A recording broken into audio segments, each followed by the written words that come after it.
Bemorimiz 18 yoshda, keyindagi shikoyati ikki tomonda eshitish pastligi va tez-tez quloq og'rishiga bo'lgan. Tekshirib ko'rganimizda ikkita qulog'ida ham pardasi teshigilgani aniqlandi. Tekshiruvlardan keyin rostdan ham audiometriyasida eshitish pastligi aniqlandi va bemorimizni operatsiyaga oldik. Hozir operatsiyadan keyingi 2 oylik natijani ko'rsatamiz sizlarga.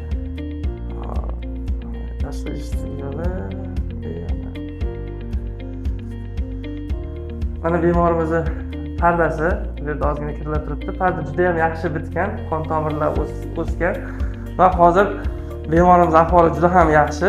Yana 3 oydan keyin keyingi ikkinchi quloqlarni ham operatsiya qilib beramiz. Eshitishlari ham zo'r o'zgargan. Hozir bemorimiz o'zidan eshitasizlar.